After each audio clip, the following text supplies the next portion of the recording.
यतीम को और यतीम कर दिया, बेवा और गरीब इंसान जिनके पास तालीम के लिए, इलाज के लिए पैसे नहीं हैं, जो बड़ी मुश्किल से रिज़्क़ हलाल से अपनी 2 वक्त की रोटी, 1 वक्त की रोटी पूरी करते हैं। ईद शबरात उनको लेके एक सवालिया निशान बन जाता है कि क्या बच्चों के लिए लेके आए, कहाँ से उनके लिए कपड़े खरीद के लेके आए।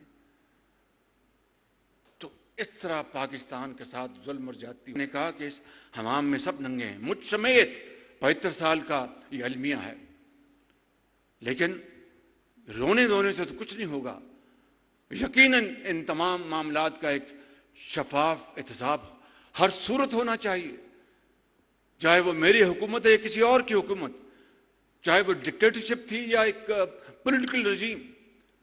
अगर जुर्म हुआ है और ज्यादती हुई है तो उसको अगर आपने इग्नोर किया तो फिर कौमें इस तरह फिर वो तबाही का शिकार होती हैं।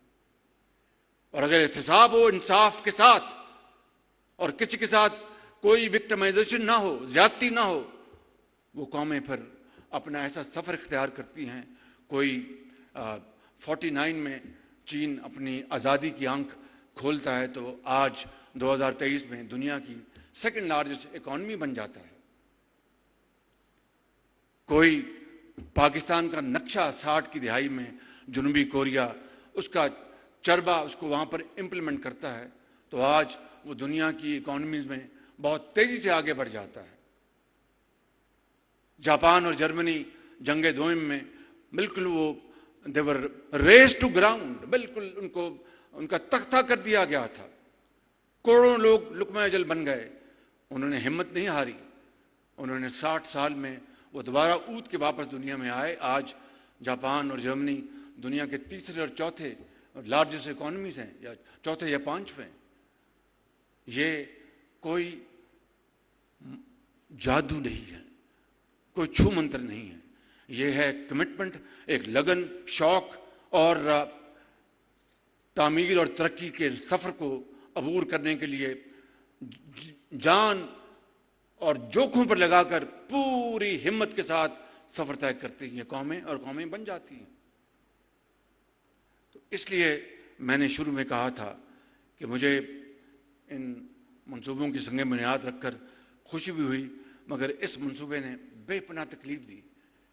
बतौर एक पाकिस्तानी के, सियासतदान एक पाकिस्तानी के, कि किस तरह अच्छे मंसूबों को तबाह कर दिया गया और कौमें तबाह हो गईं।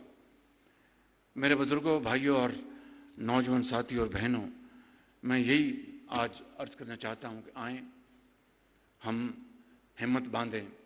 रोने धोने से काम नहीं चलेगा, माजी में झांकने से काम नहीं चलेगा।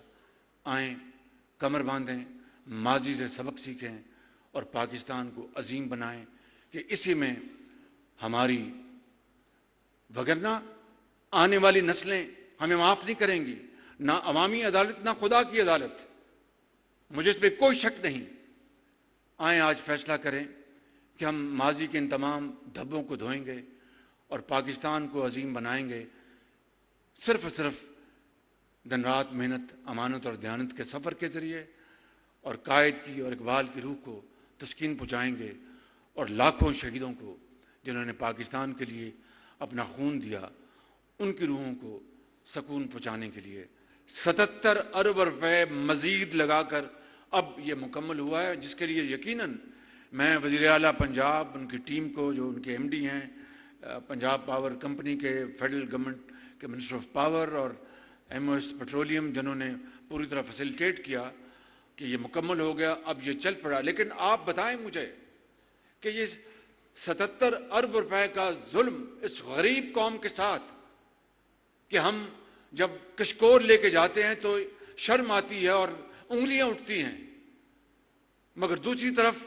एक मंसूबा जो कि अवामी फलाह बहबूद का, ज़राअत और सनत और हिफ़्ज़ की तरक्की के लिए मंसूबा था, उसको मौखर कर दिया गया। आप आज 30 जुलाई 2023 को ये आज उसका जो हमने इफ्तिताह किया, ज़ाहिर है कि ट्रायल रन पिछले चंद महीनों पहले हो गए होंगे और शायद वो सिंगल साइकिल पे भी चल गया होगा, लेकिन मुकम्मल डबल साइकिल पे होता है जब वो पूरी तरह ऑपरेशन हो।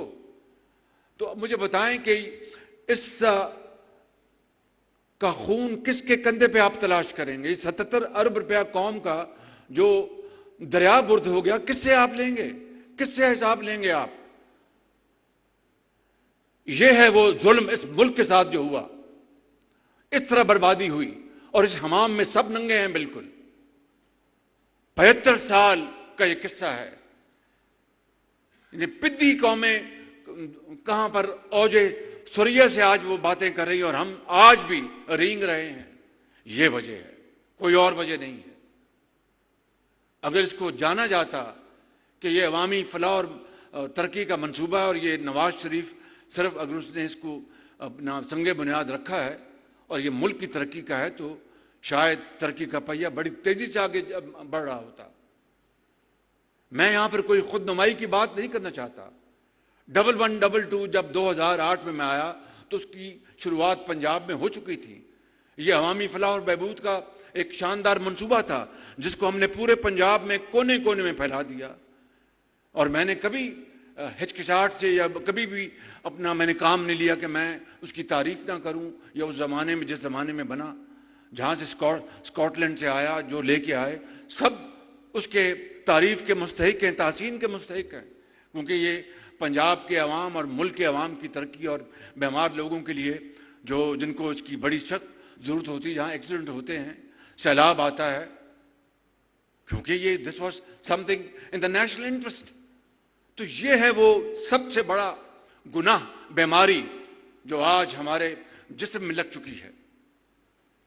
اور یہ 77 بلین روپیز، ابھی آپ نے دیکھا کہ یہ میڈیکل سٹی جس کی آج سنگ بنیاد رکھا گیا ہے، اس کی پوری قیمت 50 ارب روپے ہے۔ اگر یہ 77 ارب روپیہ دریا برد نہ ہوتا تو میڈیکل سٹی کی پوری ایلوکیشن کرنے کے باوجود 20 ارب بچ جاتے کسی یونیورسٹی اور کسی اور کام کے لیے۔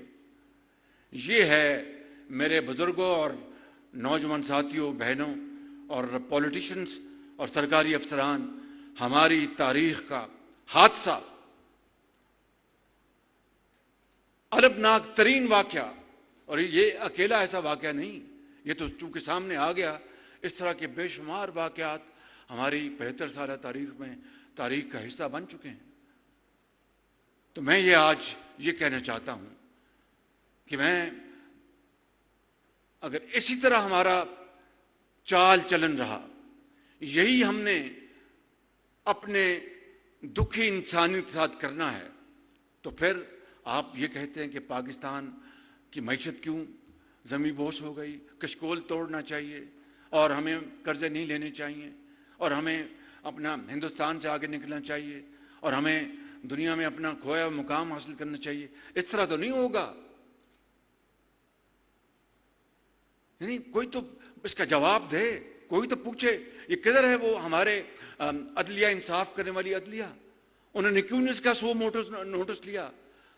باقی تو ہر چیز کا وہ فوراً نوٹس لیا جاتا اور ابھی بھی ہو رہا ہے۔ ایسے منصوبے جہاں پر قوم کی دولت لٹ گئی، کسی کو پرواہ تک نہیں، کسی نے پوچھا تک نہیں۔ میرا قطعاً مقصد نہیں کہ جناب وکٹمائزیشن ہو، نیب ہو، سوال پیدا نہیں ہوتا، لیکن کوئی تو بتائے کہ یہ 77 ارب روپیہ کس جرم میں دریا برد ہو گیا۔ YouTube پر گوگلی نیوز دیکھنے کے لیے youtube.com کی سرچ بار میں googly news T V type کریں۔ گوگلی نیوز کے پیج پر سرخ رنگ کے سبسکرپشن والے بٹن پر کلک کرنا نہ بھولیے۔ YouTube پیج پر اپلوڈ ہونے والی ویڈیوز سے باخبر رہنے کے لیے بیل آئیکن پر کلک کیجیے۔ آپ کو ہر نئی ویڈیو کے بارے میں نوٹیفیکیشن موصول ہو جائے گا۔